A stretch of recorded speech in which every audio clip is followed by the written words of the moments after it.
आप ये नितिन कामत का ट्वीट देखिए स्क्रीन पर। नितिन कामत कह रहे हैं कि मोस्ट ऑफ द इंडियंस सिर्फ एक मेडिकल बिल दूर है बैंकरप्सी से।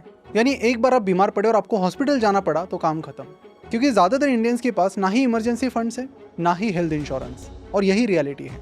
और आज अगर आप प्राइवेट हॉस्पिटल में 2-3 दिन भी हॉस्पिटलाइज हो जाते हैं तो लाखों का बिल तो पक्का है। और आने वाले टाइम में ये कम नहीं होने वाला, उल्टा बढ़ने वाला है, क्योंकि मेडिकल कॉस्ट इंडिया में 14 to 15% से सालाना बढ़ रही है, जो कि हमारे इन्फ्लेशन रेट से लगभग 2 से 2.5 गुना है। और ये तो एक पहलू है। दूसरी तरफ आजकल की जो लाइफस्टाइल है वो ऐसी है कि स्ट्रेस नॉर्मल हो चुका है, ओवरवर्क भी नॉर्मल हो चुका है, और इसी वजह से आप न्यूज़ में देख सकते हैं हर तरफ टॉक्सिक वर्क कल्चर की ही चर्चा चल रही है। और इसी के साथ आजकल एक एवरेज इंडियन की जो डाइट है वो ऐसी है कि जिससे हार्ट रिलेटेड डिजीज जो पहले 60s 70s में आते थे वो अब 30s और 40s में आने लगे हैं। और दुख की बात यह है कि लग नहीं रहा कि ये चीज़ें बदलेगी। अब इनोवेशंस बाय प्रसाद एक हेल्थ रिलेटेड चैनल तो नहीं है, इसलिए मैं आपको कोई डाइट प्लान्स या क्या खाना चाहिए क्या नहीं खाना चाहिए उसके बारे में नहीं बताऊंगा, पर हमारा चैनल फाइनेंशियल हेल्थ रिलेटेड है। तो ये मेडिकल बिल्स बचाने की एक अच्छी दवा मैं आपको बता सकता हूँ, वो है एक अच्छा हेल्थ इंश्योरेंस अपने लिए और अपनी पूरी फैमिली के लिए। क्योंकि अगर हम देखें तो आज भी इंडिया में 50% medical bills out of the pocket होते हैं, मतलब लोग अपनी जेब से ये पैसे भरते हैं, जबकि वेस्टर्न कंट्रीज में मोस्टली मेडिकल बिल्स को हेल्थ इंश्योरेंस कवर करती है। कुछ जगह पर सरकार ही उसका खर्चा उठाती है, तो कुछ जगह पर लोग इंश्योरेंस के जरिए उसे हेज कर लेते हैं। वहां पर लोगों को अपनी जेब से ये पैसे नहीं भरने पड़ते, और इसीलिए हेल्थ इंश्योरेंस जरूरी है। अब आप कहेंगे कि प्रसाद ये तो समझ में आ गया कि हेल्थ इंश्योरेंस जरूरी है, पर कौन सा?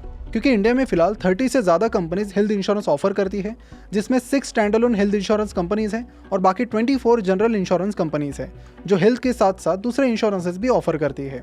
लोगों को हालांकि ज़्यादा ऑप्शंस चाहिए, लेकिन जब उन्हें ये ज़्यादा ऑप्शंस मिल जाते हैं वो और ज़्यादा कन्फ्यूज़ हो जाते हैं। पर अगर आप इस वीडियो को पूरा देखेंगे तो मैं आपको गारंटी दे सकता हूँ कि आपकी सारी कन्फ्यूजन आज दूर होने वाली है। तो आपको आसानी से समझ में आए, इसलिए मैं इस वीडियो को 3 पार्ट्स में डिवाइड करता हूँ। पहले पार्ट में हम बात करेंगे 5 पैरामीटर्स की, जिनकी मदद से आप आसानी से बेस्ट हेल्थ इंश्योरेंस कंपनीज चुन सकते हो। फिर दूसरे पार्ट में हम बात करेंगे 9 ऐसे पैरामीटर्स की जो आपको बेस्ट हेल्थ इंश्योरेंस प्लान चुनने में मदद करेगा। और इस वीडियो के आखिरी यानी तीसरे पार्ट में मैं आपको मेरी जो पर्सनल 3 बेस्ट कंपनीज हैं और उनके जो बेस्ट प्लान्स हैं उनके बारे में बताऊंगा, which will be backed by data and facts. तो हेल्थ इंश्योरेंस रिलेटेड अपनी सारी कन्फ्यूजन्स दूर करने के लिए ये वीडियो आखिर तक जरूर देखिए। नमस्कार, मैं प्रसाद आपका आज के इस वीडियो में स्वागत करता हूँ। तो शुरुआत करते हैं पहले पार्ट से। अगर मैं बेस्ट कंपनीज को सिलेक्ट करने के पैरामीटर्स की बात करूँ तो सबसे पहले आपको देखना है claim settlement ratio. Claim settlement ratio का मतलब है कि 100 में से कितने क्लेम्स इंश्योरेंस कंपनी ने पास किए हैं। ये फिगर जितनी ज्यादा उतनी बढ़िया। जब भी आप हेल्थ इंश्योरेंस लेते हो तो आप यही सोच कर लेते हैं कि जब भी मैं बीमार पड़ूंगा या फिर हॉस्पिटलाइज रहूंगा तब कंपनी मेरा पैसा पे करे। लेकिन अगर क्लेम सेटलमेंट रेशो कम है, ज्यादा क्लेम्स पास ही नहीं हो रहे, तो फिर क्या फायदा? क्लेम सेटलमेंट रेशो पर आपको ध्यान देना चाहिए before buying any health insurance. अगर मैं क्लेम सेटलमेंट रेशो और लास्ट 3 साल के डेटा की बात करूं तो इंडिया एश्योरेंस का हाईएस्ट है विथ 99%, उसके बाद आता है HDFC विथ 98%, फिर आता है डिजिट एंड SBI विथ 97% और आदित्य बिरला विथ 95%। क्योंकि हम क्लेम के लिए इंश्योरेंस लेते हैं और क्लेम ही ना मिले तो क्या फायदा। इसके अलावा आपको एक और चीज़ पर ध्यान रखनी है जिससे आपको क्लेम मिलने में बहुत आसानी होगी, और वो ये है कि आपको एक ऐसे ट्रस्टेड इंश्योरेंस प्लेटफॉर्म से इंश्योरेंस लेना है जो आपको क्लेम सेटलमेंट में मदद करे। और आपको मैं बताना चाहूँगा कि बाकी इंश्योरेंस एग्रीगेटर्स क्या करते हैं। जब आप उनकी वेबसाइट पर जाकर फॉर्म फिल करते हैं, नंबर डालते हैं, तो आपको स्पैम कॉल करने लगते हैं, और कई बार कॉल करने के बाद तो आपको ऐसी इंश्योरेंस पॉलिसी चिपकाई जाती है जो आपके फ़ायदे की कम और उनके फ़ायदे की ज़्यादा हो। लेकिन मैं जिस प्लेटफॉर्म की बात कर रहा हूँ वो वैसा नहीं है। तो मैं किसकी बात कर रहा हूँ? मैं बात कर रहा हूँ डिट्टो की, क्योंकि डिट्टो की नो स्पैम पॉलिसी है। यहाँ पर बार बार कॉल करके वो आपको परेशान नहीं करेंगे, ना डिट्टो के एक्सपर्ट आपको कोई ऐसा प्लान सजेस्ट करेंगे जो आपके लिए सुटेबल ना हो, आपके लिए फायदेमंद ना हो। और हाँ, ditto is backed by Zerodha, जो एक ट्रस्टेड ब्रांड है। अगर आपने अब तक अपना हेल्थ इंश्योरेंस नहीं लिया है तो अभी नीचे डिस्क्रिप्शन और कमेंट बॉक्स में जाइए और डिट्टो के साथ 30 मिनट का काउंसलिंग सेशन बुक कीजिए, जहां पर उनके एक्सपर्ट आपको बेस्ट हेल्थ इंश्योरेंस प्लान चुनने में मदद करेंगे। और उनकी खासियत ये है कि वो आपको कभी भी कॉल नहीं करते, परेशान भी बिल्कुल नहीं करते। तो बिंदास जाइए और अभी के अभी अपना हेल्थ इंश्योरेंस ले लीजिए, और आपकी जो भी डाउट्स है बेझिझक उन्हें पूछ लीजिए। अब दूसरे पैरामीटर की बात करते हैं जो है हॉस्पिटल नेटवर्क। जितने ज्यादा एक इंश्योरेंस कंपनी के नेटवर्क हॉस्पिटल्स होंगे उतना अच्छा, क्योंकि आप वहां पर कैशलेस क्लेम कर पाएंगे। अदरवाइज क्या होगा कि आपको पहले अपनी जेब से बिल देना पड़ेगा और बाद में आपको रिम्बर्समेंट इंश्योरेंस कंपनी की तरफ से मिलेगा। नंबर्स की बात करें तो HDFC इर्गो के 11,500 प्लस हॉस्पिटल का नेटवर्क है, स्टार हेल्थ का 14,000 प्लस हॉस्पिटल्स का नेटवर्क है और डिजिट का 16,400 प्लस हॉस्पिटल्स का नेटवर्क है। और आपको ध्यान में रखना है कि आपके शहर या टाउन में सबसे नजदीक हॉस्पिटल भी आपकी इंश्योरेंस कंपनी के नेटवर्क में हो। तीसरी चीज जो आपको देखनी है वो है प्रोडक्ट पोर्टफोलियो। सब लोगों की अलग अलग रिक्वायरमेंट्स होती है। कुछ लोगों को सिंपल हेल्थ इंश्योरेंस चल जाता है जो फिट है, लेकिन कई बार प्री एग्जिस्टिंग डिजीजेस होती है जिसके लिए आप डिजीज स्पेसिफिक पॉलिसीज ले सकते हैं। कौन से डिजीजेस के लिए कौन सी पॉलिसीज अवेलेबल है, इसके लिए भी आप डिटो से कनेक्ट करके पूछ सकते हो, वो आपको सारी चीजें बता देंगे। लिंक आपको नीचे डिस्क्रिप्शन में मिल जाएगी। इसके अलावा चौथी चीज जो आपको देखनी है वो है उस कंपनी का ट्रैक रिकॉर्ड। मार्केट में उनकी क्या रेपुटेशन है, लोग क्या कहते हैं कंपनी के बारे में, ये सारी चीजें आपको देखनी है, सुननी है। और पांचवी चीज जो आपको देखनी है वो ये है कि कंपनी की सर्विसेज कैसी है। जनरली हम देखते हैं कि प्राइवेट कंपनीज का प्रोसेस चाहे ऑनबोर्डिंग हो या फिर क्लेम, वो गवर्नमेंट के कंपेरेटिवली बेटर होता है। हेल्थ इंश्योरेंस में भी प्राइवेट कंपनीज बेटर सर्विस देती है। ये तो हो गए 5 parameters to select the best health insurance company. Company तो सिलेक्ट कर ली, लेकिन कंपनी के कई सारे प्लान्स हैं, कौन सा प्लान सिलेक्ट करें। तो अभी हम बात करेंगे ऐसे 9 पैरामीटर्स के बारे में जिसकी मदद से आप बेस्ट से बेस्ट प्लान आसानी से चुन सकते हो। 9 पैरामीटर्स बोले तो सुन के डरिए मत, मैं आपको 1 बाय 1 स्टेप बाय स्टेप बताऊंगा। पहला है को पेमेंट। इस क्लॉज का मतलब है कि आपको एक certain percentage of the bill खुद पे करना पड़ता है। जनरली ये क्लॉज आपके ग्रुप हेल्थ इंश्योरेंस या सीनियर सिटीजन प्लान में होता है, तो आपको ये मेक श्योर करना है कि आपकी पॉलिसी में ये क्लॉज बिल्कुल भी नहीं है। अगर वो है तो एक रेड फ्लैग की तरह उसे समझ लो। अगर 20% का कोपे है तो 5 लाख के बिल पर आपको 1 लाख रुपए खुद से पे करने पड़ेंगे।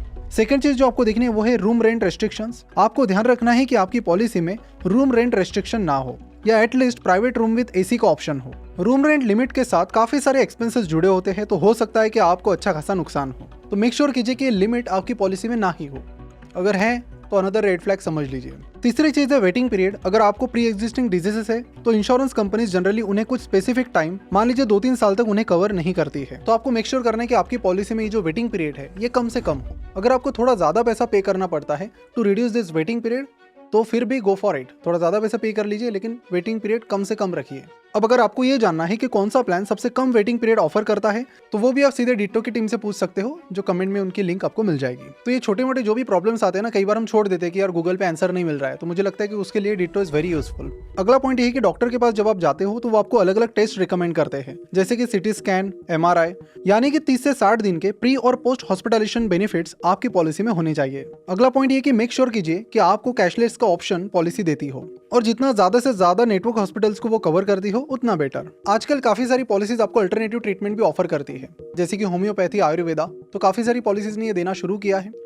तो अगर आपके इसमें भी है तो बेटर है, it's a good thing to have. Next है नो क्लेम बोनस। कभी कभी ऐसा होता है कि आप पॉलिसी लेते हो और कुछ सालों बाद वो कवर अमाउंट कम लगने लगती है, तो इस केस में आप देख सकते हो कि आपकी पॉलिसी में नो क्लेम बोनस का ऑप्शन हो। तो किसी साल अगर आप क्लेम नहीं करते हो तो या तो आपका प्रीमियम नहीं बढ़ेगा या फिर कवरेज अमाउंट एक स्पेसिफिक परसेंटेज से बढ़ाई जाएगी, जैसे कि 10-20%। अगला इंपॉर्टेंट पॉइंट जो पॉलिसी सिलेक्ट करते वक्त आपको ध्यान रखना है वो है रिस्टोरेशन बेनिफिट। ये एक अच्छा फीचर है अगर आप फैमिली फ्लोटर प्लान ले रहे हैं। अगर किसी साल में फैमिली के 2 लोग हॉस्पिटलाइज हो जाते हैं तो पहले हॉस्पिटलाइजेशन के बाद आपका कवरेज अमाउंट रिस्टोर हो जाता है, जो आप सेकंड हॉस्पिटलाइजेशन के टाइम यूज कर सकते हो। और आखिरी पॉइंट है प्राइस।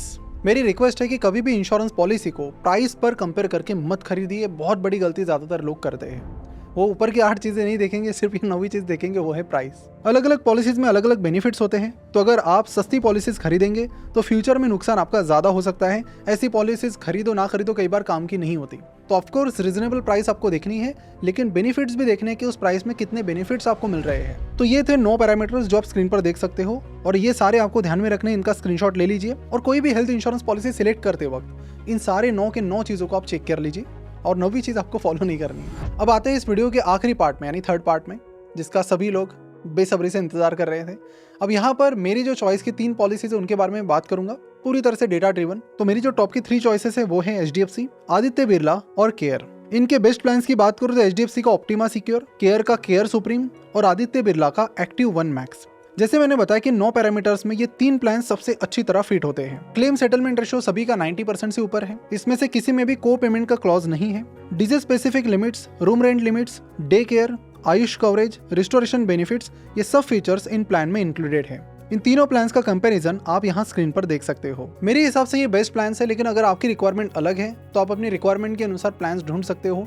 और पैरामीटर्स तो मैंने आपको बता दिए, सिंपली पैरामीटर्स को फॉलो कीजिए और बेस्ट से बेस्ट पॉलिसीज आपको मिल जाएगी। और उसमें कुछ भी दिक्कत आती है तो डिट्टो आपके साथ है ही। लिंक आपको नीचे डिस्क्रिप्शन और कमेंट बॉक्स में मिल जाएगी। अपने सारे दोस्त, फैमिली मेंबर्स, जो भी लोग रहेंगे हेल्थ इंश्योरेंस लेने की प्लानिंग में है, जिनके पास नहीं है, उन्हें जागरूक कीजिए, ये वीडियो उन तक पहुंचाइए और उन्हें किसी भी हालत में बोलिए कि आपको हेल्थ इंश्योरेंस लेना ही लेना है, और ये सारे पैरामीटर्स उनको समझाइए। नहीं तो ये वीडियो शेयर कीजिए सिंपली, और मेक श्योर कीजिए कि आपके आसपास के लोगों पर नितिन कामत ने जैसे पहले ट्वीट में कहा, ऐसी नौबत किसी पर भी ना आए। और उसके लिए बेस्ट हेजिंग है आपका हेल्थ इंश्योरेंस, जो आप आज ही के आज ले लीजिए और इस वीडियो के जरिए अपने सारे कन्फ्यूजन्स दूर कीजिए।